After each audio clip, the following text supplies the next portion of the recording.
வணக்கம். இணைந்திருக்கிறீர்கள் மற்றொரு சுகவாழ்வு நிகழ்ச்சியினூடாக. ஒவ்வொரு வாரமும் உங்களுக்கு ஏற்படுகின்ற நோய் நிலைமைகள் தொடர்பான சிறந்த வைத்திய ஆலோசனைகளை நாங்கள் எங்களுடைய இந்த நிகழ்ச்சியிலே உங்களுக்கு வழங்கி வருகின்றோம். ஒவ்வொரு முறையும் நாங்கள் சொல்லுகின்ற ஒரு விஷயம், எங்களால் இந்த ஒரு மணித்தியாலத்துக்குள் உங்களுக்கு சில விழிப்புணர்வுகளையும் ஆலோசனைகளையும் மட்டும்தான் வழங்க முடியும். உங்களுக்கு சில நோய் நிலைமைகள் தொடர்பான அறிகுறிகள் அல்லது ஒரு நோய் நிலைமை இருந்தால் அருகிலே இருக்கிற வைத்தியசாலைக்கு சென்று அதற்குரிய வைத்தியர்களிடம் சிறந்த ஆலோசனைகளை பெற்றுக்கொள்வதுதான் எப்பொழுதும் உங்களுக்கும் உங்களை சார்ந்தோருக்கும் ஒரு சிறந்த வழிமுறையாக இருக்கும். இன்று நாங்கள் கொஞ்சம் வித்தியாசமான விடயம் தொடர்பாக பேச போகிறோம். இன்று இந்த உலகத்திலே நாங்கள் கேள்விப்படாத கண்டறியாத எத்தனையோ நோய்களுக்கு மக்கள் முகம் கொடுத்து கொண்டிருக்கிறார்கள். அதிலும் சில நோய் நிலைமைகளால் எத்தனையோ பேர் இறந்து கொண்டும் இருக்கிறார்கள். இதிலே உண்மைக்கும் நோய்களால் ஏற்படுகின்ற பாதிப்புகள் என்பதையும் தாண்டி சில விஷயங்களிலே மக்களுக்கு இருக்கின்ற தவறான எண்ணங்களும் தவறான புரிந்துணர்வுகளும் தவறான பரப்புரைகளும் தான் சில நோய் நிலைமைகள் மக்களுக்கு தீவிரமடைவதற்கு காரணம் அப்படி என்று சொல்லலாம். அல்லது அதையும் தாண்டி சில நோய்களுக்கு உரிய காலப்பகுதியிலே உரிய சிகிச்சைகளை பெற்றுக்கொள்ளாதது சில நோய் நிலைமைகள் தீவிரமடைந்து அதனுடைய விளைவுகள் அதிகமாக காணப்படுவதற்கு காரணமாக இருக்கலாம். எனவே சொல்லுவார்கள், ஒரு பாரிய நோய் நாங்கள் எங்களுக்கு ஒன்று நடப்பதை விட அந்த நோய்க்கு நாங்கள் எடுத்துக்கொள்ளாத சிகிச்சைகளும் அல்லது காலம் தாழ்த்தி நாங்கள் எடுத்துக்கொள்கின்ற சிகிச்சைகளும் தான் சில நோய்களுடைய தீவிரத்தன்மையை அதிகரித்து செல்கிறது. இப்பொழுது காலம் எவ்வளவோ மாறி இருக்கிறது, விஞ்ஞானம் எவ்வளவோ விஷயங்களை எங்களுக்கு தந்திருக்கிறது.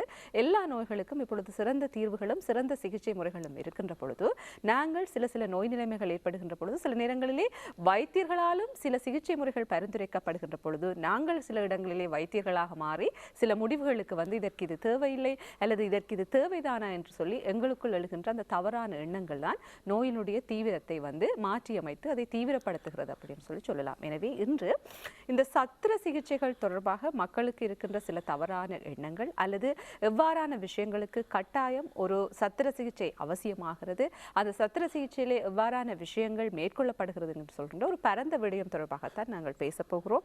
எங்களோடு இணைந்திருக்கின்றார் கொழும்பு தெற்கு போதனா வைத்தியசாலையினுடைய சத்திர சிகிச்சை நிபுணர் டாக்டர் பி ஆதவன் அவர்கள்.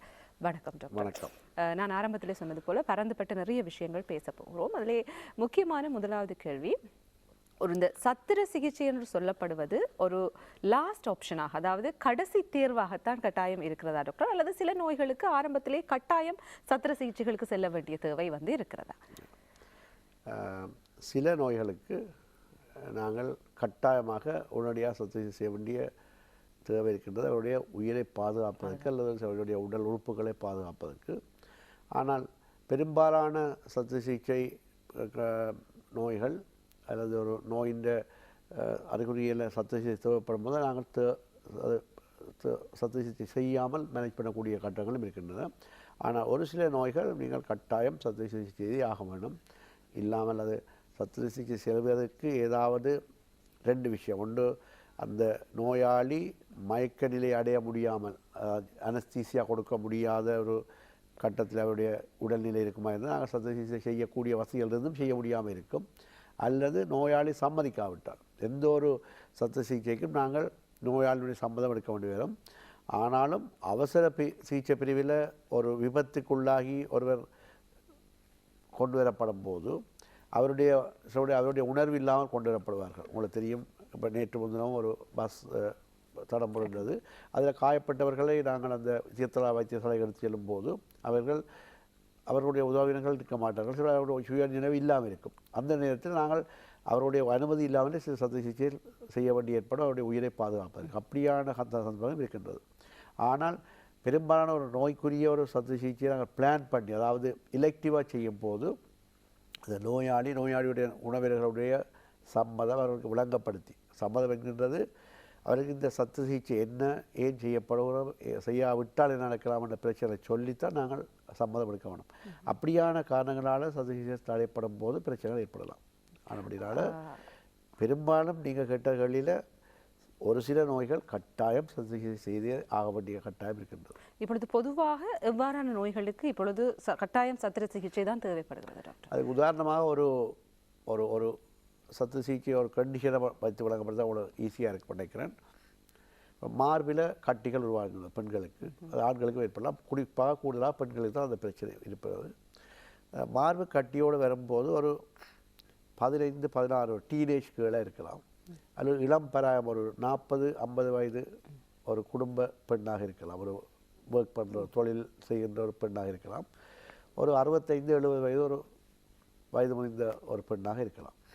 இவர்கள் வரும்போது நாங்கள் அந்த இளம் ஒரு மாணவியாக இருந்தால் அவருடைய அந்த மார்பக கட்டி பெரும்பாலும் 99% அது புற்றுநோய் அல்லாத சாதாரண கட்டிகள் உருவாகின்றது. அது இந்த பூர்ப்படைகிற காலத்தில் அல்லது சில ஹோமோன் தாக்கத்தினால சில சாப்பாடு அவருடைய ஃபேட்டி அவருடைய உடல் தன்மைகளுக்கு ஏற்ப கட்டிகள் ஏற்படும். அது நாங்கள் கட்டாயம் அகற்ற வேண்டிய அவசியம் இல்லை. அது ஒரு பரிசோதனைகள் ஒரு ஸ்கேனிங்கோ அல்லது ஒரு சிறு சொல்கிறது எஃப்என்ஏசி என்று சொல்லுவோம், சைட்டாலஜி டெஸ்ட் செய்து நார்மல் கட்டிங் பயப்பட வேண்டாம் என்று அவருடைய பெற்றோரை குறிப்பாக பெற்றோர்களையும் அந்த மாணவியையும் படிக்கிற பிள்ளைகளுக்கு சர்ஜரி என்று சொல்லிக்க பயமாக இருக்குது. பட் ஸ்கார் ஒரு பெண் பிள்ளை அப்போ அதை நாங்கள் அவாய்ட் பண்ணுவோம். இளம் பராயத்தோட ஒரு குடும்பத்தர் அம்மாவுக்கு அவ ஃபேமிலியில் ஹிஸ்ட்ரி இருக்குது. ஈவன் அந்த கட்டி வந்து சாதாரண கட்டியாக இருந்தாலும் நாங்கள் அட்வைஸ் பண்ணுவோம் அவன் ஒரு ஃப்ரீ டைம் அதை ஒரு இலெக்டிவாக அதை டிசைட் பண்ணி அதை எடுக்க சொல்லி. ஒரு வயது போன அம்மா ஒரு 70 வயது 65 தாண்டி ஒரு அம்மாவுக்கு கட்டி அது டெஸ்ட் பண்ணும்போது எங்களை பார்க்கும்போது அப்படி அந்த ஏஜில் வரக்கூடிய கட்டிகள் கூடுதலாக புற்றுநோயாக இருக்கலாம். அப்புறம் புற்றுநோய் சின்ன கட்டியாக இருந்தால் அது புற்றுநோய் என்று தெரிந்து விட்டால் அந்த கட்டி அல்லது கட்டி சம்பந்தமாக அது கட்டி அந்த மார்பக கட்டி வந்து ஒரு பிரச்சனைனா அந்த மார்பகத்தையே அகற்ற வேண்டிய கட்டுகள் ஏற்பட்டு நாங்கள் அகற்றுவோம். அப்போ அதில் வந்து நாங்கள் முதலாவது அந்த பிள்ளைன்ற அம்மா அப்பா சிலர் சொல்லுவார்கள் அந்த பிள்ளைனை கட்டி அகற்றி விடுங்கன்னு சொன்னாலும் நாங்கள் சொல்லுவோம் திருப்ப தேவையில்லை, பிள்ளை படிக்கிற பிள்ளை அவன் exams O level A level அல்லது ஒரு விடுமுறை காலத்தில் வர சொல்லுவோம். அல்லது இந்த கட்டியை மொனிட்டர் பண்ணி பார்ப்போம், அந்த கட்டியில் பெயின் இருக்குது அல்லது வேறு பெருக்குன்றதான்னு பார்த்து நாங்கள் சர்ஜனே சிலவளை சொல்லுவோம் ஆப்ரேஷன் தேவையில்லை நீங்கள் பயப்பட வேணான்னு அஷ்யூர் பண்ணி அனுப்புவோம். குடும்ப பெண் இளம்பெற மகளுக்கு சொல்லுவோம் இது உங்களுக்கு ஏஜ் மெனப்போஸ் அவன் இதுக்கு பிறகு அந்த மார்பை கட்டி கேன்சராக மாறலாம், நீங்கள் உங்களுடைய வயது அப்படியே நீங்கள் ஒரு நல்ல உங்களோட ஃப்ரீயான டைமில் நாங்கள் இலெக்டிவ் அதை சொல்ல இலெக்டிவாக அந்த சர்ஜரி செய்யலாம். ஒரு வயது கூட அம்மா இல்லை ஈவன் இளம் பிள்ளையாக இருந்தாலும் அது கேன்சர் என்று கண்டுபிடிக்கப்பட்டால் உடனடியாக நாங்கள் குறிப்பிட்ட காலத்துக்குள்ளே அதை அந்த கட்டி அகற்றுறது இல்லை கட்டி அகற்ற அப்புறம் ஏற்படக்கூடிய மேற்கொண்டு புற்றுநோய்க்குரிய ட்ரீட்மெண்ட் செய்கிற ஒழுங்குகளை செய்வோம். அப்படி தான் நாங்கள் டிசைட் பண்ணுவோம். இப்போ இதில் வந்து அப்போ விளம்பரம் ஒரு சில சத்திர சிகிச்சை செய்ய வேணுமென்று சர்ஜன்ட்ட வார கேசஸ்ஸு நாங்கள் தேவையில்லைன்னு விடுவோம். அப்போ அதை விலகி கொள்ள வேணும்.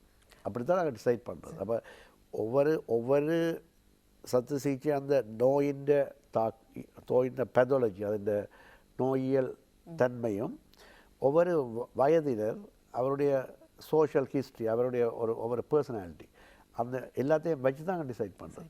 ஆனால் எந்த ஒரு பர்சனாலிட்டியோ எந்த ஒரு வர்க்கமோ இப்போ அவர் படிக்கிறார் இளம் வயது மற்ற ஒரு ஆக்ட்ரஸாக இருக்கிறார் இந்த சர்ஜரி செய்தால் முகத்தில் காயம் பெறும் ஒரு ப்ரெசன்டர்ஸ் அல்லது ஒரு பப்ளிக் சர்வெண்ட்டாக ஒர்க் பண்ணுறவங்க ரெண்டு போட்டு நாங்கள் அந்த பெத்தாலஜி அந்த நோயியல் வந்து அவருக்கு உயிரை கொண்டு போயிடும் இல்லை ஆபத்தை கொடுக்கணும் நாங்கள் சர்ஜரியை அவாய்ட் பண்ண முடியாது, கட்டாயம் செய்யத்தான். அவ சர்ஜரி என்கின்ற அந்த சத்திர சிகிச்சைங்கிற டிசிஷன் வந்து மக்களுக்கு வழங்க வேணும். சத்திர சிகிச்சை நிபுணர் தீர்மானிக்கிறது வந்து அந்த நோயின் தாக்கம் எப்படி விளைவுகளை ஏற்படுத்தலாம் என்றதை வச்சு தான் இருப்பதையுடைய ஒவ்வொரு பர்சனுக்கு மாறுபடலாம். அது இது இன்று எங்களுடைய தலைப்போடு பொருந்தாவிட்டாலும் நீங்கள் இந்த புற்றுநோயை பற்றி கதைத்தபடியால் எனக்கு கேட்கின்றோம். இப்பொழுது சிலருக்கு உதாரணத்துக்கு நீங்கள் எடுத்துக்கொண்டால் இப்பொழுது மார்பகத்திலே அல்லது கர்ப்பப்பைகளிலே சில கட்டிகள் ஏற்படும், அது புற்றுநோயாக இருக்கும். ஒரு சத்திர சிகிச்சை செய்து அந்த கட்டிகளை அகற்றுவதோடு அந்த பிரச்சனை வந்து ஒரு புற்றுநோயாக இருந்தால் முடிந்து விடுகிறது. அல்லது நான் கேள்விப்பட்டிருக்கிறேன் இப்பொழுது அதுக்கு வந்து ரேடியேஷன் அந்த கதிரிதையும் வந்து கொடுக்கிறார்கள் கட்டாயம் என்று சொல்லுகிறார்கள். புற்றுநோய் இல்லாத கட்டிகளுக்கும் அதுகளை அகற்றிவிட்டு இப்பொழுது அப்படியான சிகிச்சைகள் இருக்கிறது என்றால் அது புற்றுநோயாக இருப்பதற்கு வாய்ப்புகள் இருக்கும் அல்லது மீண்டும் வரக்கூடிய வாய்ப்புகள் இருக்கும்பொழுது அப்படி செய்யப்படுகிறதா இப்பொழுது?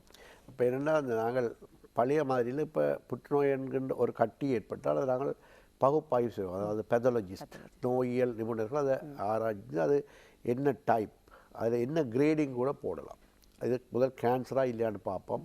அதில் low grade moderate intermediate high கிரேடுன்னு இருக்குது. அது அந்த ஒவ்வொரு புற்றுநோய் ஒவ்வொரு உறுப்பிட வரக்கூடிய புற்றுநோய்க்கும் ஒவ்வொரு தன்மைகளை அவர் கொடுக்கும்போது அதுக்குரிய பலர் ஆராய்ச்சிகள் செய்து உலகளாவிய ரீதியில் பப்ளிக் பண்ணப்பட்ட WHO அல்லது எங்களுடைய சர்ஜிக்கல் கான்ஃபரன்ஸில் ப்ரூவ் பண்ணப்பட்ட மெடிக்கல் அந்த ட்ரீட்மெண்ட்டுக்கால போகணும்.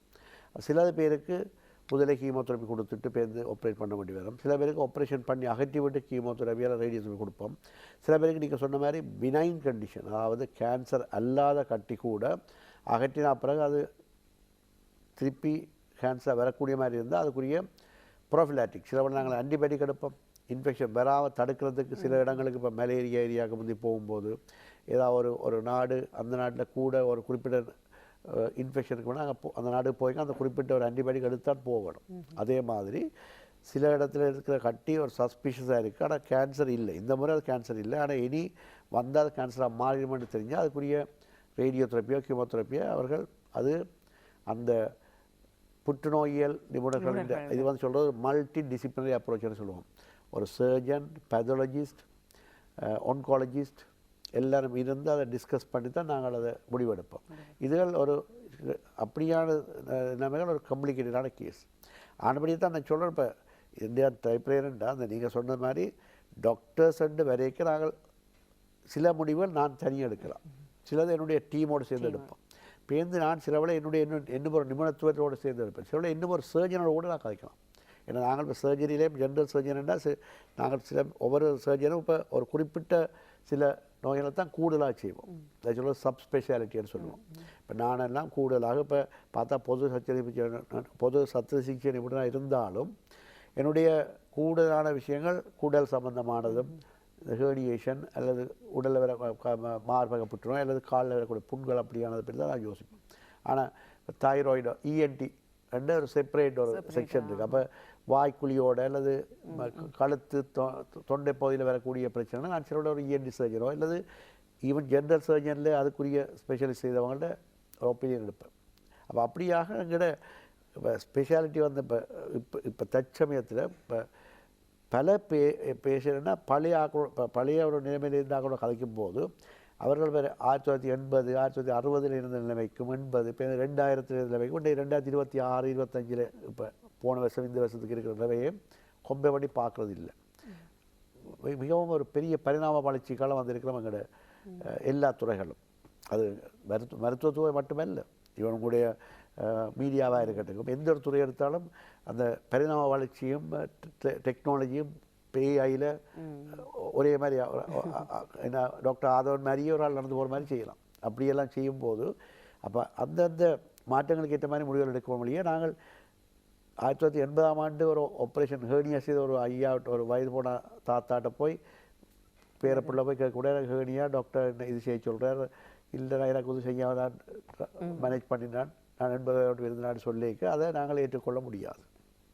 அப்போ ஒவ்வொருவரையும் பார்த்து அந்த சத்திர சிகிச்சை நிபுணர் எடுக்கிற முடிவு அல்லது அந்த குழாம் ஒரு சிலவோட காம்ப்ளிகேட்டடான கேஸ் ஈவன் ஒரு பேஷண்ட் நான் இதை சத்திர சிகிச்சை செய்ய மாட்டேன்னு சொன்னால் நாங்கள் கட்டாயமாக அதை லீகல் பர்பஸ் அதை நாங்கள் இன்னொரு ஒரு எங்களோட டிரெக்டர் கூட இன்வால்வ் ஆகிடும், அதில் லோயரை கூட வச்சுருப்போம்.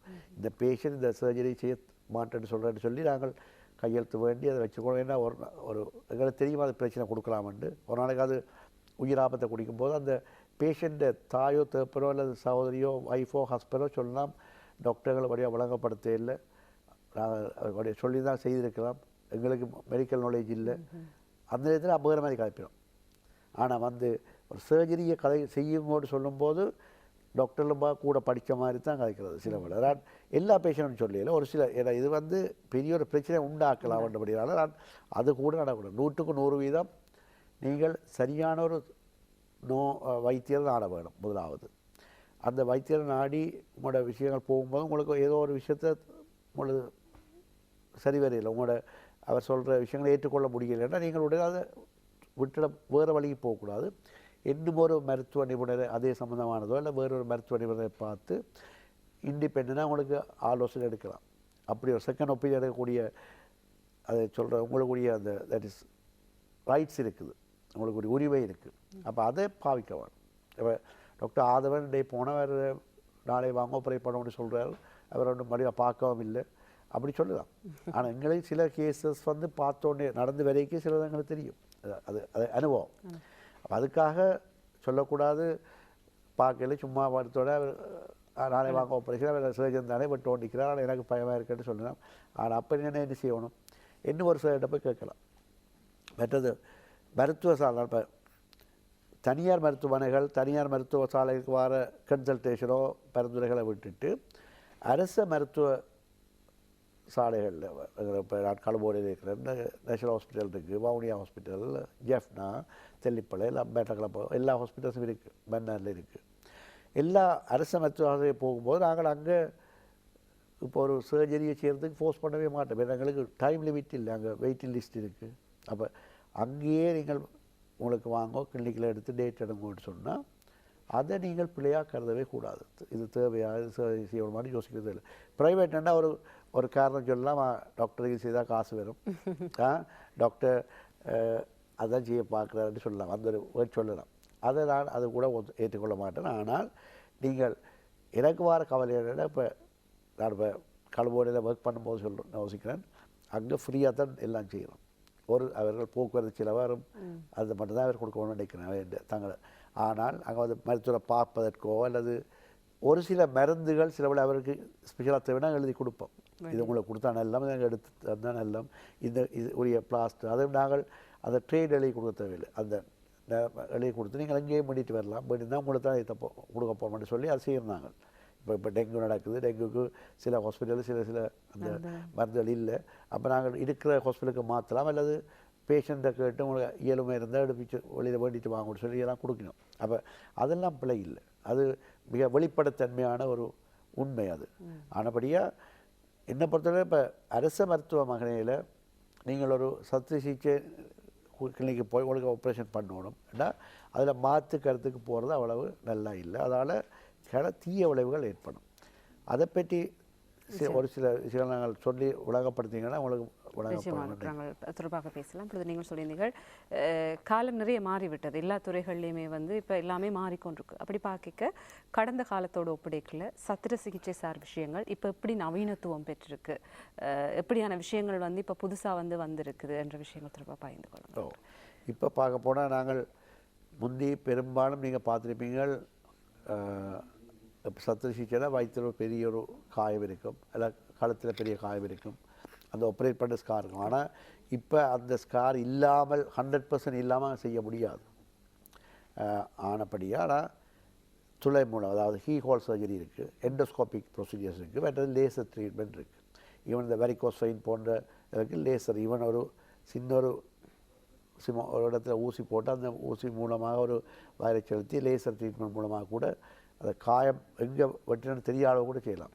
லெப்ரோஸ்கோப்பில் நாங்கள் செய்கிற சர்ஜரிஸ் பித்தப்பை அகற்றதாக இருக்கட்டும், குடல் வளரி அப்பெண்டிக்ஸ் அகற்றதாக இருக்கட்டும், இதில் ஆப்ரேஷன் நடந்த ஒரு 3-4 வீக்ஸுக்கு பிறகு நீங்கள் அந்த எங்கே வயிற்றில் வெட்டின காயங்களை தேடி பிடிக்க வேண்டி இருக்கும்.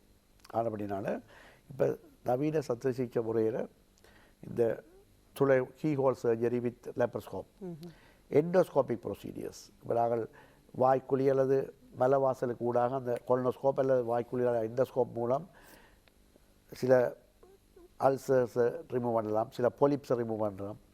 எவ்வளோ பெருங்குடலில் வரக்கூடிய மலவாசலுக்கான கொலனோஸ்கோப் செய்யும் போது ஈவன் கேன்சருக்கு வரக்கூடிய ஏர்லி ஸ்டேஜ் கேன்சர் கூட அது மூலமாக ரிமூவ் பண்ணக்கூடியதாக இருக்கும். ஒரு பேக் போடாமலோ வயிற்றில் ஆப்ரேட் பண்ணாமலோ முழுமையாக அகற்றக்கூடிய ஏர்லி ஸ்டேஜில் அகற்றப்பட்ட நிலைமைகள்லாம் இருக்குது.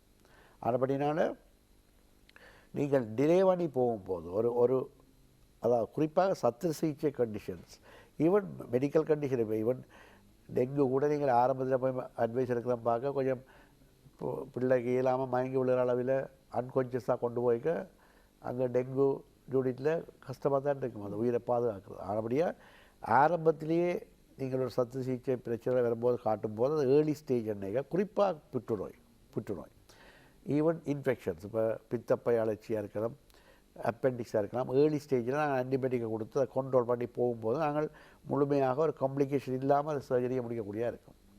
ஆனால் புற்றுநோயோ அல்லது இன்ஃபெக்ஷனோ ஈவன் காலில் வரக்கூடிய புண்கள் கூட டயபெட்டிக் அவர்கள் கை மருந்துகள் போட்டு பெரும்பாலான மக்களில் இருக்கிற இன்னும் ஒரு பிள்ளையான கன்செப்ட், எனக்கு டயபெட்டிக் காலில் புண்ணு வந்துட்டு போனால் கால் எடுத்துடுவிடும், எல்லாம் விரல் எடுத்துடுவிடும். ஆனால் அவர்கள் வரும்போது அந்த கால் விரல்கள் இறந்த நிலை தான் வரும். நானுமே 2 வார பேஷண்ட்ஸ்கிட்ட அது ஹாஸ்பிட்டலாக இருக்கட்டும் ப்ரைவேட்டாக இருக்கட்டும் வலது கால் இடது காலை படம் எடுத்து அவருக்கு காட்டுவேன், இதில் கல வித்தியாசம் பார்க்கலாம். ஈவன் பெருவிரல் கருத்து இருக்கும், மற்ற 4 விரலும் சிவப்பாக இருக்கும், ரத்தோட்டமாக இருக்கும். கருத்து அதில் வந்து அதை தொடுகை உணர்ச்சி இருக்கான்னு கேட்பேன். அப்போ ஒரு தொடுகை உணர்ச்சி இல்லாமல் கருப்பாக இருக்கிற ஒரு கறிக்கட்டி மாதிரி இருக்கிற ஒரு விரலை இறந்த விரல். இந்த இறந்த விரலை வச்சிருக்கிறால பிரியோசம் இல்லை, மற்றது இன்னும் ஆபத்தை உருவாக்க போகுது. மற்ற விரல்களையும் எடுக்க வேண்டி வரும். அப்படி விளங்கப்படுத்தித்தான் அவர்களை ஓமண்ண பண்ண வேண்டி இருக்கு. அப்போ அவ்வளோத்துக்கு எந்த ஒரு நோயும் எடுத்து இன்றைக்கு வந்த இன்ஃபெக்ஷன் நாளைக்கு அப்படி போகிறதாக இருக்காது. இது காரணமே அவர்கள் பயத்தில் தாங்கள் கை மருந்து போடலாம், அல்லது தாங்கள் தெரிஞ்ச ஒரு டாக்டர்கிட்ட போய் இதை ஹாஸ்பிட்டலுக்கு போகாத மாதிரி பார்த்துக்கொண்டு அது டைம் இல்லையான்னு வேணும். எனக்கு இன்றைக்கு ஒரு அப்பாயின்மெண்ட், ஆனால் அது வரவேலாம், லீவே எடுக்க இல்லாது. ஆனால் பேருந்து வந்து ஒரு கால் எடுத்துகிட்டு 3 மாதம் பொய்க்கால் போட மாட்டோம். இந்த பொய்க்கால் போட்டு ஜொப்பே மாற வேண்டிய கட்டங்கள்லாம் வரும். எவ்வளோ மன அழுத்தங்கள், எவ்வளோ பிரச்சனைகள்.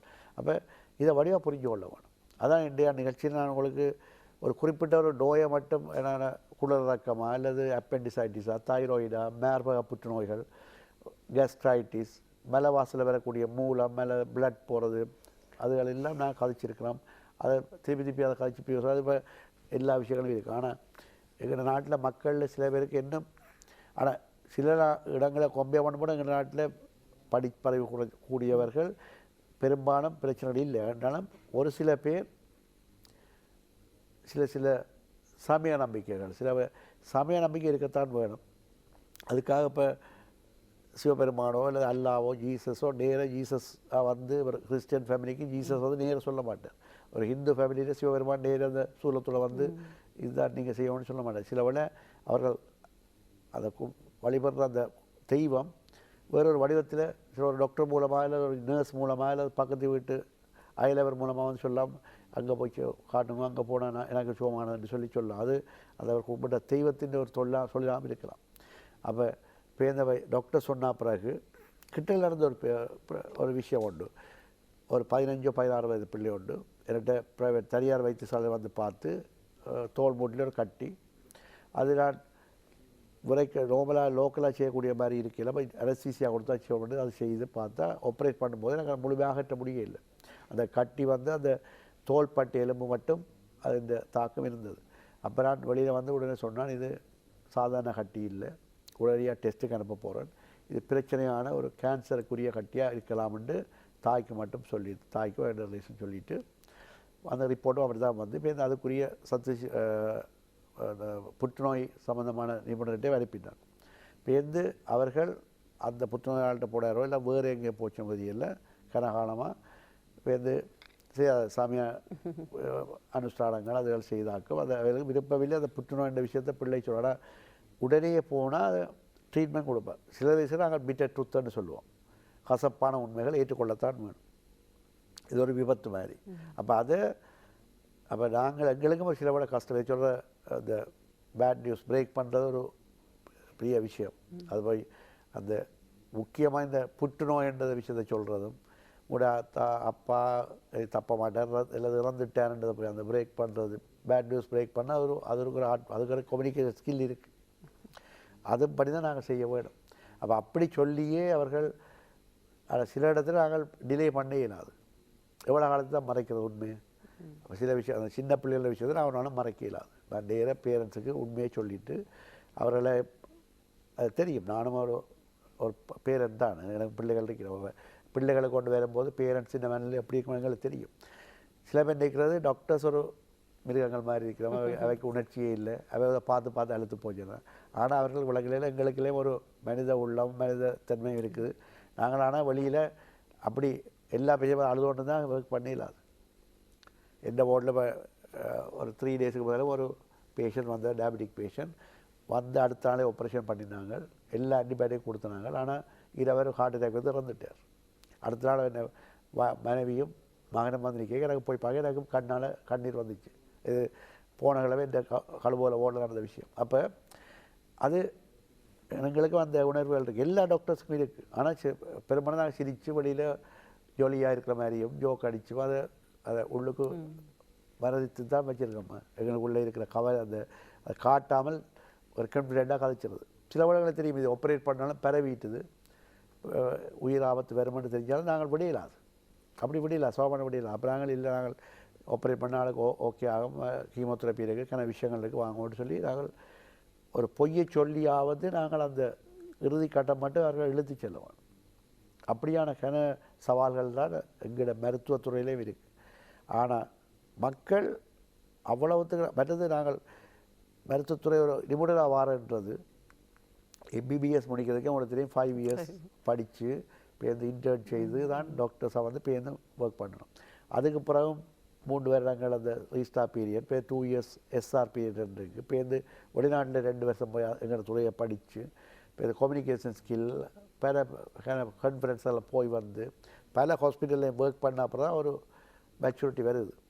அப்படி இருக்கிற ஒரு டாக்டர் சொல்கிற விஷயத்தை எடுப்பிலேயே டாக்டர் அக்செப்ட் பண்ணிடலான்னு சொல்கிறது சரியாக கவலையாக இருக்கும்.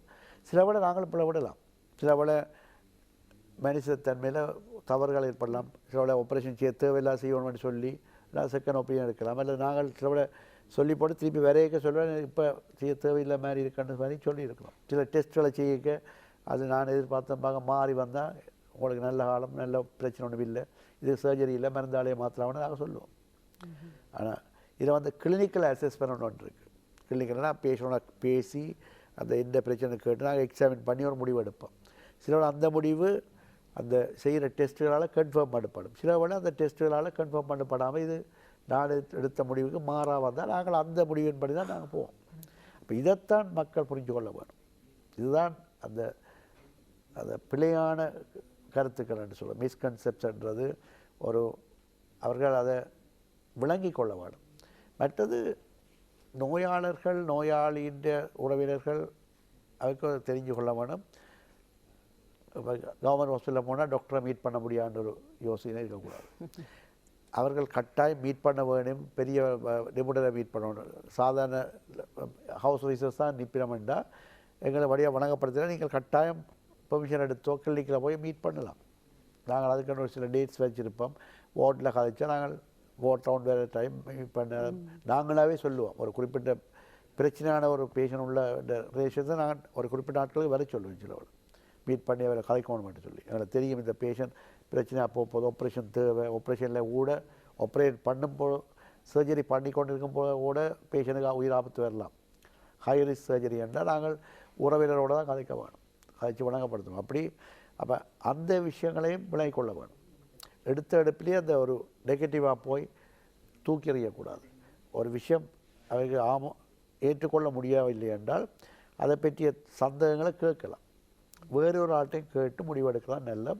ஆனால் ஒரு சர்ஜரியை செய்ய வேண்டுமென்று போஸ்ட் பண்ணிக்க அதை செய்யாமல் விடுறது பெரிய உயிராபத்தையோ அல்லது பெரிய ஒரு பாதிப்பை ஏற்படுத்தலாம் அந்த பேஷண்ட்டுக்கு. உங்களால் முடிந்தால் எனக்கு அந்த அழகான மனிதனை மீட்டுக் கொடுங்கள். நம் அன்புக்குரியவர்கள் அழாத நாட்டிற்காக முழு நாடுமே ஒன்றாக தேசிய செயற்பாடு. இந்த ஒரு அச்சம் அல்லது சத்திர சிகிச்சை தொடர்பான நாங்கள் சொல்வது போல ஒரு தவறான புரிந்துணர்வு இருப்பதற்கு இது விமர்சனம் இல்லை டாக்டர். சில கசப்பான விஷயங்களும் காரணமாக இருக்கலாம். இப்பொழுதெல்லாம் வைத்தியசாலைகளுக்கு செல்வதென்றாலே அச்சமாக இருக்கிறது என்று சொன்னால் இது இதன்று இல்லை.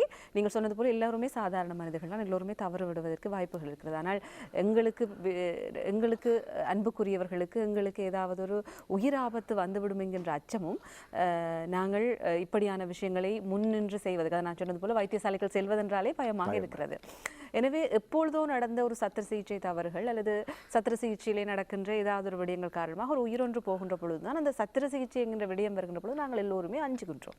எனவே எந்த ஒரு சந்தர்ப்பத்திலே டாக்டர், அது ஒரு வைத்தியர் சார்ந்தவராக இருக்கலாம் அல்லது நோயாளி சம்பந்தப்பட்டதாக இருக்கலாம் அல்லது அது நீங்கள் சொன்னது போல ஒரு சத்திர சிகிச்சை என்பது ஒரு டீம், அந்த ஒரு மயக்க மருந்து கொடுக்கிற வைத்தியராக இருக்கலாம், அந்த ஒரு டீம்லே எந்த ஒரு இடத்திலே என்ன ஒரு விஷயம் நடக்கின்ற பொழுது ஒரு சர்ஜரி ரிஸ்காக மாறுகிறது, உங்களுடைய அனுபவங்களோட கூட நீங்கள் பகிர்ந்து கொள்ளலாம் டாக்டர்.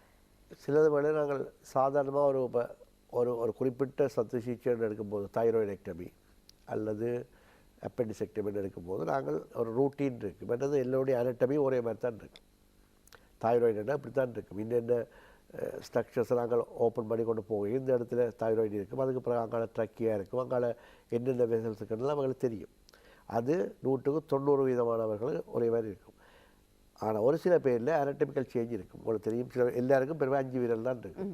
நீங்கள் ரோட்டில் பார்த்து ஒரு சில பேருக்கு 6 விரல் அல்லது ஒரு மாதிரி வளைஞ்சி இருக்கும், அப்படிலாம் இருக்கும். அது கன்ஜெனிட்டல் டிஃபார்மிட்டிஸ்ன்னு சொல்லுவோம், பிறப்பிலேருந்து வார பிரச்சனை. அப்படி அனட்டமிலையும் மாற்றங்கள் ஏற்படலாம். அப்படி ஒரு மாற்றமுள்ள அனட்டமி உள்ள ஒருடைய வயிற்றறையோ அல்லது கழுத்து பகுதியோ நெஞ்சறைக்கு நாங்கள் போகும்போது நாங்களுடைய நாங்கள் எதை நெச்சு கொண்டு போனோமோ அந்த அனட்டமி அந்த உடலமைப்பு இல்லை என்றால் எங்களுக்கு அதில் தடுமாற்றங்களும் ஏற்படலாம். அந்த இடத்துல எதிர்பாராத விதமாக சாதாரணமாக இரத்த குழாய்கள் நாங்கள் ஆப்ரேட் பண்ணுற ஏரியாவுக்கு பின்னுக்கு தான் இருக்கும். அதை இரத்த குழாய்களை அவாய்ட் பண்ணி தான் நாங்கள் அப்ரோச் பண்ணுவோம்.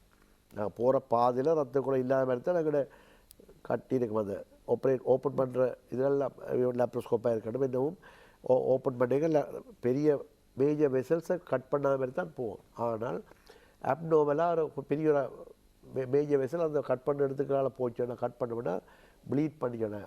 எதிர்பாராத ப்ளீட் பண்ண துவங்கினா சில உள்ள அந்த இரத்தப்போக்கு உயிர் ஆபத்தை ஏற்படுத்தலாம். அது பிற காம்ப்ளிகேஷனை கொண்டுடலாம். மற்றது உள்ளுக்கு போகும்போது ஒரு சில உறுப்புகள் திருப்பி ஒரு அப்பெண்டிக்ஸ்னு வைப்போம். குடல் வளரியில் ஒரு முறை மட்டும் அலர்ச்சி ஏற்பட்டால் அது வெறும் இலகுவாக அதை போய் நாங்கள் எடுத்துக்கொள்ளலாம். 2-3 இதுக்கு முதல்லாம் ஆன்டிபயோட்டிக் கொடுத்து ட்ரீட் பண்ணி இப்போ 4ஆம் தினம் நாம் ஓப்பன் பண்ண போக அந்த குடல் வளரி வளமையாக இருக்கிற குடல் வளரி மாதிரி ஈஸியாக இருக்காது. ஒரு மாமரத்துலேருந்து மாம்பழத்தை பிடுங்குற மாதிரி பிடுங்க முடியாது. ஒரு பப்பாசு பப்பாள மரத்தை பிடுங்குற மாதிரி பிடுங்க முடியாது. அதை சுற்றி இலைகளும் அதை சொல்லி கொழுப்பு படையும் குடல் சிறுகுடல் பகுதி போய் சொல்லுண்டா ஒரு மேஸாக அதை அப்பெண்டிசைட்டு இதுதான் அப்பெண்டிக்ஸ்னு கண்டுபிடிக்க முடியாத ஒரு உருவ மாற்றமாக இருக்கும். எங்களுக்கு இது அப்பெண்டிக்ஸா இல்லை குடலான்னு தெரியாத மாதிரியான விஷயத்தில் இருக்கும். அப்படியான இதில் ஓப்பன் பண்ண வேண்டி வரும். லேப்ரோஸ்கோப்பாக விட்டு ஓப்பன் பண்ணி கைவிரல் ஆளுகள்னா அப்படி இருந்து கூட நாங்கள் குடல் பகுதியை டேமேஜ் பண்ணலாம். அப்படியாக ஒரு எதிர்பாராத சந்தர்ப்பங்கள் இருக்கின்றது. அப்படி நடந்திருக்கு. இப்போ நான் ஆப்ரேட் பண்ண கூட அப்படி நடந்திருக்கு. எனக்கு இப்படித்தான் செய்ய போகிறேன்னு போயிருக்க நாங்கள் 45 மினிட்ஸில் முடியும் பண்ணி யோசிச்சு கொண்டு போகிறதா இல்லை 1 ஹவரில் முடியறது 2 ஹவர்ஸ் 3 ஹவர்ஸாக சென்று முடித்து கேஸும் இருக்குது. அவ்வளோத்துக்கு நேரம் எடுத்து செய்ய வேண்டிய கட்டத்துக்கு போயிருக்கலாம். சிலது இப்போ ஈவன் ஒரு மாதத்துக்கு முதல் ஒரு சர்ஜரி லேப்ரோஸ்கோப்பில் செய்ய வலிக்கிறாங்க. போனால் அங்கே எதிர்பார்த்தப்பாக அது லேப்ரோஸ்கோப்பில் செய்யவே முடியாது. we have come out abandoned. அதாண்டு ஆப்ரேஷன் செய்யவே இல்லை. அந்த பேஷண்ட் நாங்கள் திருப்பி வீட்டு அனுப்பி இருக்கிற மாதிரி சில வேறு செய்து ஓப்பன் பண்ணி செய்கிற மாதிரி பிளான் பண்ணியிருக்கிறோம் ஒரு சர்ஜரி. அப்போ அப்படியெல்லாம் இருக்குது. அப்போ அது சில விட நாங்கள் செய்து இந்த டாக்டர் ஆப்ரேஷன் எடுத்து போட்டு செய்யாமட்டீங்களாண்டு இதோட ஆப்ரேஷன் வாசல்லே தெரியும். இப்போ வேணால் அன்றைக்கு வரைக்கும் இதோட பிளேட்லெட் ஸ்லோ வந்துட்டு நாங்கள் சஸ்பெக்ட் பண்ணுவோம். இப்போ டெங்கு போகுது. அப்போ அரசடி சொல்லிவிடும் டாக்டர் ஆதவன் இது லுக்ஸ் லைக் டெங்கு நீங்கள் ஹேர்டியாக செய்கிறத விட்டுட்டு திருப்பி பிளட் டெஸ்ட் செய்யப்படி செய்வோம். அதில் பேஷண்ட் வந்து பார்க்காண்டு ப்ரெஷர் கூடும். சில விட மூச்சு ஒரு வீசிங் மாதிரி இருக்கும். அப்போ ஹார்ட் ஃபெயிலியர் மாதிரி இருக்கும். இப்போ எக்கோ கிடைப்பினா எக்கோவில் ஹார்ட் ஃபங்க்ஷன் குறைஞ்சிருக்கும். இதோட பயத்திலேயோ என்னமோ. அப்போ அப்படியான ஹார்ட் பேஷண்ட்டுக்கு அனஸ்தீசியா கொடுக்க முடியே போஸ்ட்போன் பண்ணுவோம். அப்படி விஷயங்கள் இருக்குது. அப்போ இதில் மற்றது அதான் நான் திருப்பி சொல்லுவேன்னா ஒரு நாளும் வேர்டு மட்டும் செய்ய மாட்டோம். எந்த ஒரு சர்ஜனோ ஒரு டாக்டரோ ஒரு ட்ரீட்மெண்ட்டை இந்த பேஷண்ட்டுக்கு தீமை ஏற்படுற மாதிரியோ பேஷண்ட்டுக்கு கம்ப்ளிகேஷன் ஏற்படணும்னு நினைச்சோ நாங்கள் செய்ய இயலாது. அப்படி செய்யக்கூடிய மாதிரியான மனநிலை இருக்குமென்று நீங்கள் யாராவது யோசிச்சா அது மிக தவறு. நான் யோசிக்கிறது என்னென்னா சில பேஷண்ட்ஸ் அப்படி யோசிக்கிறேன் போல ஹாஸ்பிட்டலில் மற்றது இப்படி நீங்கள் சொல்லுங்கள் வைத்தியசாலையில் பயப்படுறேன்னா நீங்கள் சொல்கிறது அரச வைத்தியசாலையா அல்லது தனியார் வைத்தியசாலை சொல்லுவீங்களா? இப்போ என்ன விஷயத்துக்கு தனியார் வைத்தியசாலை இப்போ என்ன விஷயத்துக்கு நாங்கள் போகிறோம்னாலும் ஹாஸ்பிட்டலுக்கு என்ன நான் தான் சொன்னேன், இது ஒரு விமர்சனம் இல்லை. கடந்த காலங்களில் இப்போ நான் இதன் குறிப்பிட்டு சொல்ல உங்களுக்கு தெரியும், ஒரு வைத்தியசாலையில் சத்திர சிகிச்சைக்காக போன ஒரு பிள்ளையினுடைய கை கூட அகற்றப்பட்டிருக்கு. அது வழக்கு நடவடிக்கைகளும் இப்போ போயிட்டுருக்கு. அப்போ நாங்கள் நடக்கிற 10,000 சர்ஜரியில் ஒரு இன்சிடெண்ட்டை மட்டும் நாங்கள் எடுத்து மிச்சம் எல்லாத்தையும் நாங்கள் தவறாக சித்தரிக்கக்கூடாது நீங்கள் சொன்ன போல். ஆனால் இப்படியான சம்பவங்கள் நடக்கிறது தான் அந்த அச்சத்துக்கு காரணம். கட்டாயமாக நாங்கள் அதுக்கு இப்போ நீங்கள் சொல்ற மாதிரி வழக்கு தொடர்ந்து அதுக்கு விசாரணை நடக்குது. அதுக்குரிய அப்படியான காம்ப்ளிகேஷன் வரலாம். அது நடந்த தவறு தான். இப்போ ரோட்டில் போகிற வாகனங்கள் எத்தனையோ போய் கொண்டிருக்கு. ஆக்சிடென்ட் இந்த நாளும் ஏற்படுறது ஏதோ ஆக்சிடென்ட். ஆனால் அந்த ஆக்சிடென்ட் பட்டால் அந்த ஆக்சிடென்ட்டுக்குரிய போலீஸ் விசாரணை இது யார் பிள்ளைன்னு சொல்லி அவருக்குரிய நிவாரணங்கள் அதை கொடுக்கணும். அதே மாதிரி ஒரு டாக்டர்ஸ் கன்சல்ட் எடுத்து செய்யணும். சொன்ன ஒரு காம்ப்ளிகேஷன் எதிர்பார்த்து நடக்கலைன்னா அதுக்கு விசாரணை செய்யலாம். அது லோ இருக்குது. அது ஒரு சில கேசஸ் இருக்குத்தான். இப்போ சத்திர சிகிச்சை ஒன்று நடக்க நீங்கள் சொன்னது போல் டாக்டர் ஒரு சின்ன ஒரு தவறு சாதாரண மனிதர்களாக தவறு நடக்கிறது வேறு. ஆனால் மக்களோட குற்றச்சாட்டு எப்படி இருக்குன்னா சில விஷயங்கள்ல ஆரம்பத்திலேருந்தே அசம்பந்த போக்கு. இப்போ எங்களுக்கு தெரியாமல் நாங்கள் எதையும் கதைக்கக்கூடாது. ஆனால் இன்றைய காலத்தில் வந்து ஆரம்பத்திலேருந்தே அசம்பந்த போக்கு. ஒரு நோயாளிகள் சில விஷயங்களை கேட்க அதுக்குரிய பதில்களை தரது கூட சில வைத்தியர்கள் விரும்புறது இல்லை. இப்போ அதுக்காக நாங்கள் டாக்டர்ஸ் இல்லை, பட் ஒரு பேஷண்ட் கொண்டு சொல்ல வேண்டிய கடமை வைத்தியர்களுக்கு இருக்கு. நான் அந்த விஷயத்தை தான் வந்து சொல்லுவேன். அந்த விஷயத்தை நான் கட்டாயமாக அது பேஷண்ட்ஸுக்கு கேட்ட கேள்விக்கு விளக்கம் கொடுக்க இல்லை வழியாத அந்த என்ன செய்ய போகிறோன்னு சொல்லினா அது நான் வைத்தியருடைய பிள்ளைன்னு சொல்லலாம். அதில் அது கட்டாய ரைட்ஸ் இருக்குது, கட்டாயம் விளக்கப்படுத்த தான் வேணும். அதுவும் குறிப்பாக ஒரு சர்ஜரியில் கம்யூனிகேஷன் வரும்னு தெரிஞ்சால் கட்டாயமாக கதைக்கத்தான் வேணும். பெரும்பாலான சத்திய சிகிச்சை நிபுணர்கள் சத்திய சம்பந்தப்பட்ட குழாம் அதை விளங்கப்படுத்துவார்கள். ஒரு சில இடங்களில் பர்பஸ்ஃபுல்லாக நடக்குதோ அல்லது வேலை பழுவால் நடக்குதோ அல்லது அவர்கள் சந்திக்க முடியாத கட்டத்தால் நடக்குது. இப்போ ஏன்னா ஆளணி பற்றாக்குறைகளும் ஒரு காரணம். காலையிலிருந்து காலையில் 7-7:30 அந்த ஹவுஸ் ஆஃபீஸ் போகணும். அந்த மத்தியான டைம் தான் விசிட்டிங் ஹவர்ஸ். அந்த டைம் சில அவர்கள் ஓய்வெடுக்க போகலாம், லஞ்சுக்கு போயிருக்கிறோம். அந்த டைம் சில மிஸ் பண்ணிக்கலாம். ஆனாலும் ஒரு சில பேஷண்ட் நான் கட்டாயம் மீட் பண்ணி கதைச்சே ஆகிறது. அப்போ ஒரு சில இப்போ கார்டியோதொராசிக் சர்ஜரி என்று எடுப்போம், பைபாஸ் அப்படியான சர்ஜரி செய்யும்போது ஒரு நாள் கன்சர்ன் டே இருக்குது. அந்த வாரக்கிழமை செய்ய போகிற பேஷண்ட் உறவினர்களை மீட் பண்ணுற டே ஒரு டே இருக்குது. அப்படி பிரச்சனையான கேசஸில் வடிவாச்சு ஒரு சில நீங்கள் சொல்ல மாதிரி சின்ன ஒரு சர்ஜரி போய்க்க ஏதாவது எதிர்பாராத காம்ப்ளிகேஷன் நடந்து கையெடுக்க வேண்டி வருதோ இல்லை கேரளா போட்ட இடத்துல ஒரு வேறு பிரச்சனை வந்தோ அப்போ ஒரு கொடுத்த ஒரு ட்ரக்கின் அலர்ஜி வந்து அந்த கையை அகற்ற வேண்டி வந்தோ அது ஒரு விபத்து தான். அது விபத்து, அது ஆராய வேண்டும். அது சரியான முறையில் ஆராய்ஞ்சு உண்மை எங்கே பிள்ளை நடந்தோ அதை கரெக்ட் பண்ண வேண்டும். அதை எடுத்து அதுக்குரிய நிவாரணங்கள் கொடுக்கணும். ஆனால் இழந்த கையை எடுக்க முடியாதபடியாக அது பெரிய ஒரு பழியாக தான் இருக்குது. இப்போ ஒரு வெஹிக்கிள் அடிபட்டால் அது டயரோ பஃபரோ உடைஞ்சால் அந்த பஃபர் அதே ஒரிஜினல் எடுக்கலாம், ஆனால் எடுத்து பூட்டலாம். ஆனால் எங்கட உடல் கூறுகளை நாங்கள் அப்படி செய்ய முடியாது. ஆர்டிஃபிஷியலாக போடுறது ஒரிஜினல் மாதிரி இருக்காது. ஆனபடியாக அது எங்களை மருத்துவத்துறைக்கு ஒரு பெரிய பிரச்சனை தான். அது எங்களுக்கு ஒரு சவால். அது மருத்துவர்களுக்கு ஒரு சவால் தான். நீங்கள் சொல்ல விஷயம் அது சரி. ஆனால் அப்படியான பிரச்சனைகள் வரைக்கும் அது ஆளில் பிள்ளையானது விசாரணை மூலம் அறிந்து அதுக்குரிய நிவாரணம் அந்த அது சட்ட ஒழுங்கு எடுக்கிறது அது நாங்கள் ஏற்றுக்கொள்ள வேணும். அது நாடாக இருந்ததுன்னா யாராக இருந்தாலும் அது ஏற்றுக்கொள்ள தான் வேணும்.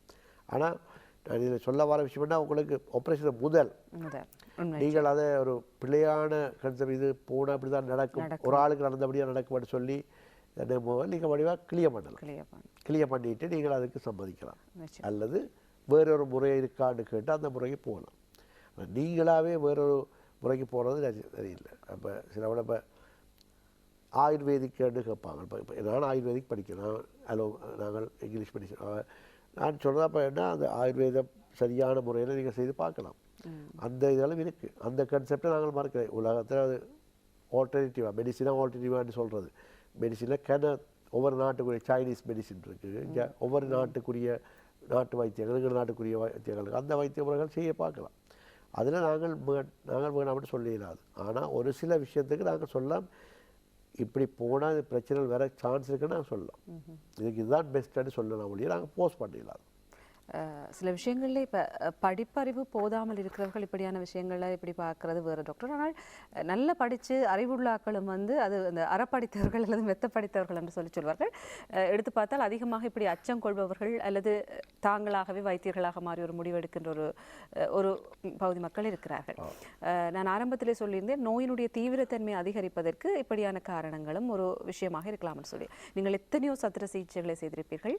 நீங்கள் பெயர்களை குறிப்பிட தேவையில்லை டாக்டர். உங்களுடைய அனுபவத்திலே நீங்கள் அப்படி யாராவது சத்திர சிகிச்சைகளை தவிர்த்து அவர்களுக்கு அது பாரதூரமான மாறிய சந்தர்ப்பங்களை வந்து நீங்கள் பகிர்ந்து கொண்டால் இன்னும் கூட கொஞ்சம் விழிப்புணர்வாக இருக்கலாம். உங்களுக்கு தெரியும், நீங்கள் முதலும் ஒரு பிள்ளையினுடைய கதை சொல்லிவிட்டதே, பிறகு என்ன நடந்தது அந்த பிள்ளைக்கு? அந்த இப்போ அவர்கள் அந்த சத்திர செய்து கொள்ளவில்லை. இப்போ அவர்கள் இன்னும் அந்த திருப்பியும் அந்த புற்றுநோய் சம்பந்தமான நிபுணர் தான் பார்க்க சொல்லிவிட்டோம். அப்போ இனி அது அவர்களாக டிசைட் பண்ணணும். அது இப்போ இந்த தாக்கம் இப்போ இவன் அந்த டைமில் கூட அது ஸ்ப்ரெட் பண்ணியிருந்தபடியே அந்த சில அது எலும்புகளை அகற்ற வேண்டி வரலாம், அது அந்த கைக்குரிய ஆபத்தாக இருக்கலாம். அது ஒரு சரியான ஒரு சிக்கலான விஷயம்.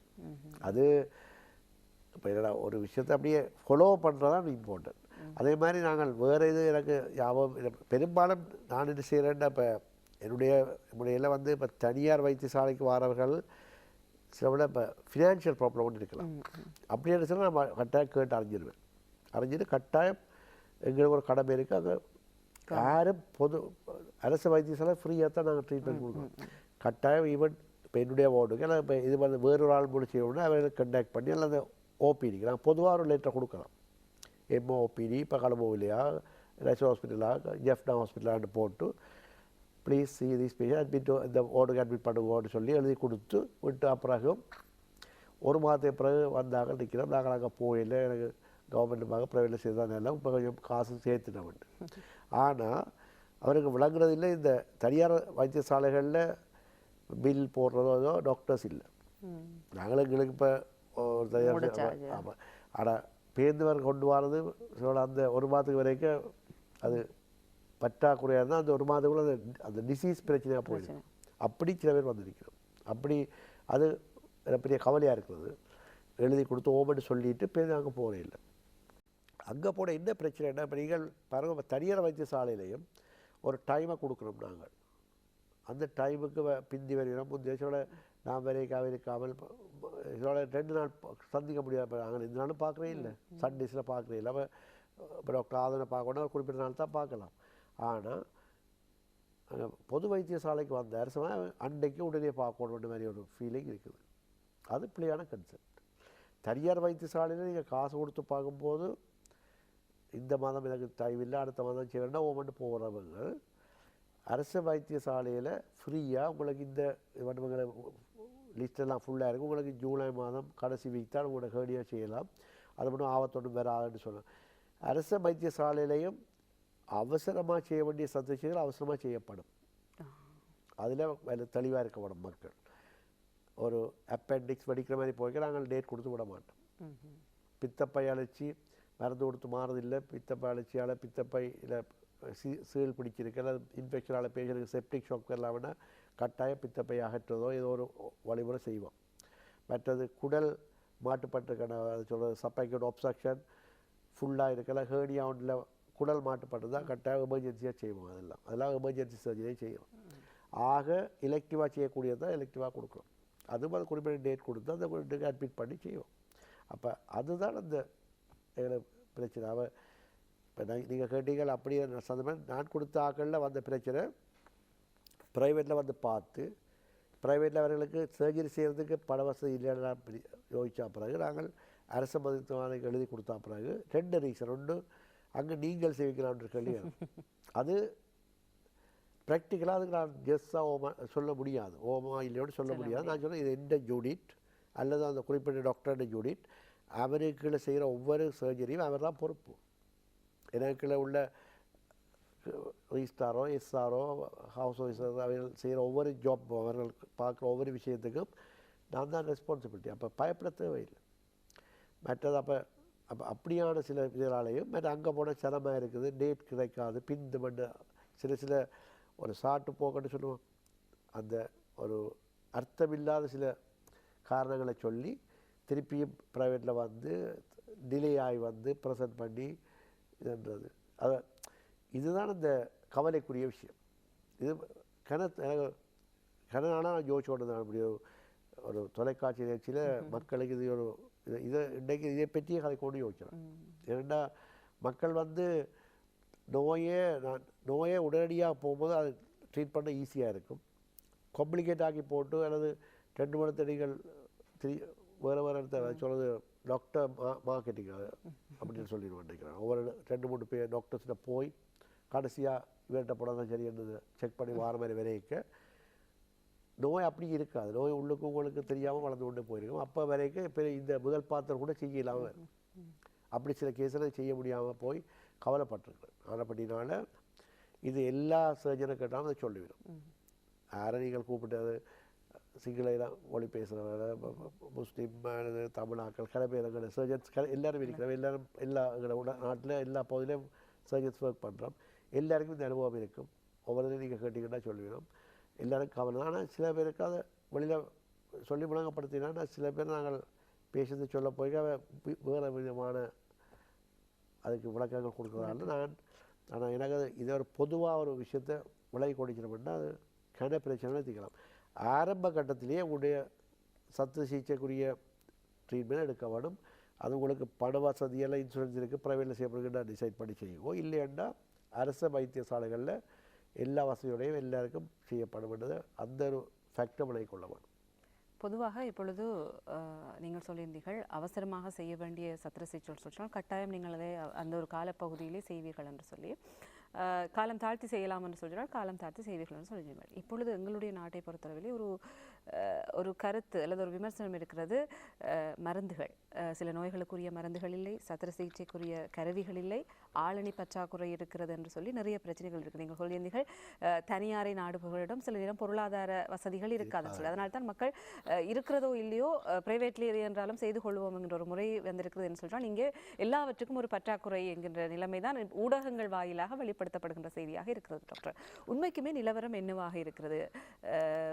எல்லாமே இருக்கிறதா அல்லது இப்படி ஒரு காரணங்களால் சத்திர சிகிச்சைகள் பிற்போடப்படுகின்ற சந்தர்ப்பங்கள் இப்பொழுது ஏதாவது நடக்கிறதா?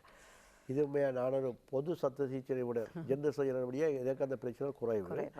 நீங்கள் உதாரணமாக சொல்ல போனால் இப்போ ஆர்த்தோபெடிக் சர்ஜன்டா எலும்பு சம்மந்தமான ஆர்த்தோபெடிக் சர்ஜன்ஸ் இப்போ எல்லாம் நவீன சத்திர சிகிச்சை முறையில் அந்த எலும்புகளை பொறுத்துவதற்கு அந்த பிளேட்டிங் அதில் ஸ்க்ரூ எல்லாம் இருக்குது. அது நாங்கள் சும்மா ஆடி இரும்பில் போட இல்லாது, வெரி எக்ஸ்பென்சிவ் எல்லாம்.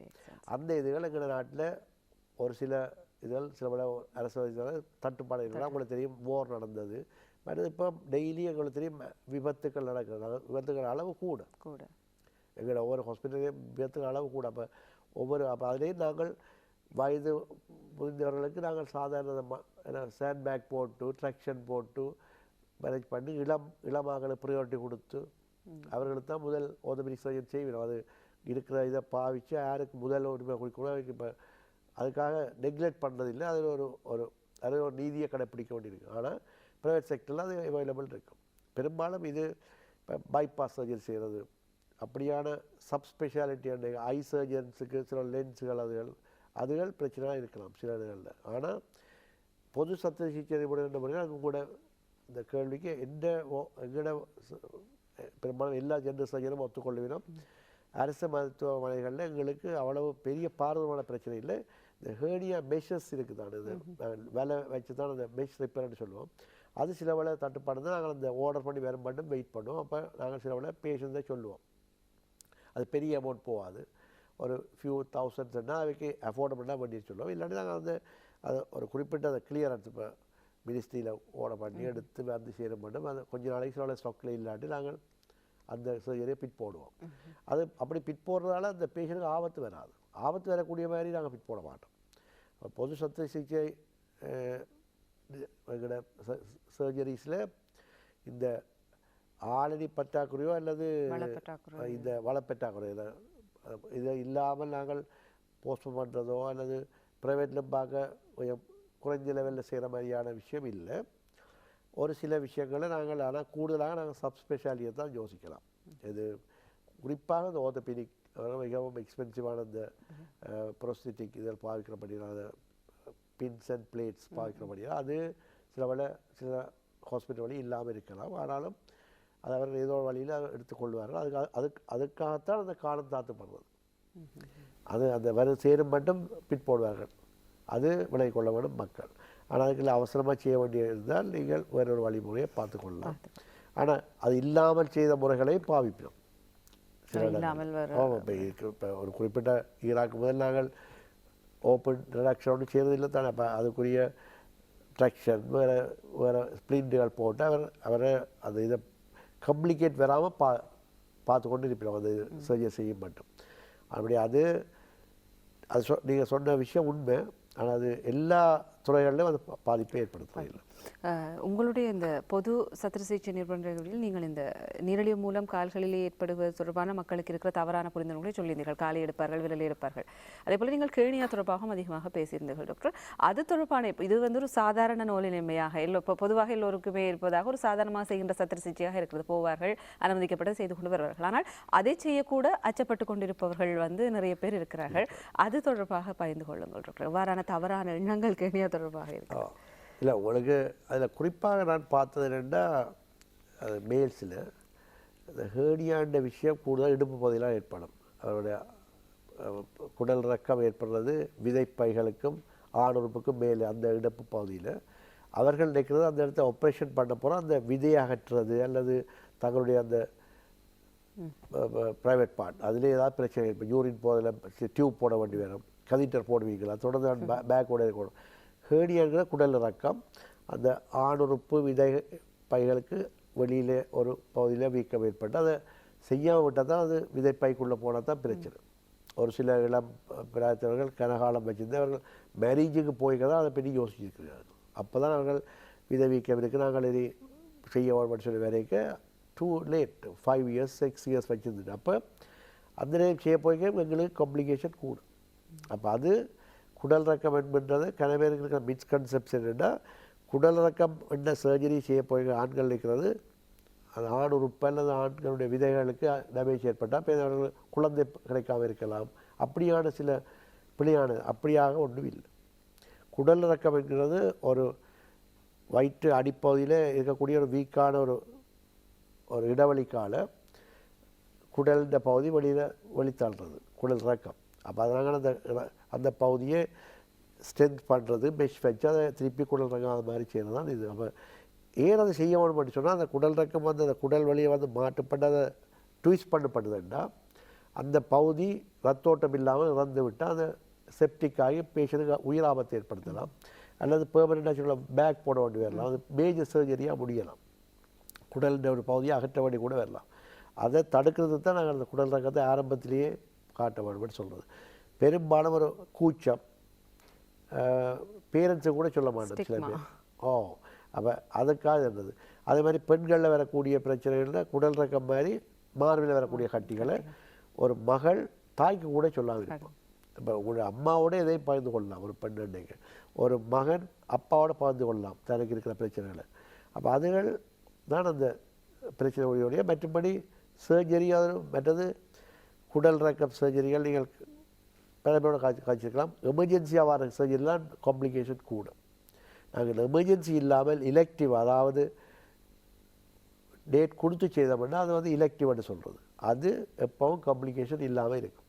எந்த ஒரு சத்து சிகிச்சையும் எமர்ஜென்சி அவசரமாக செய்யும்போது நீங்கள் சொன்ன மாதிரி சிலவள அந்த குறிப்பிட்ட உபகரணங்கள் இல்லாமல் இருக்கலாம், குறிப்பிட்ட ஆளணி பற்றாக்குறையாக இருக்கலாம், பிளட் ப்ரிசர்வ் பண்ண முடியாமல் இருக்கலாம்.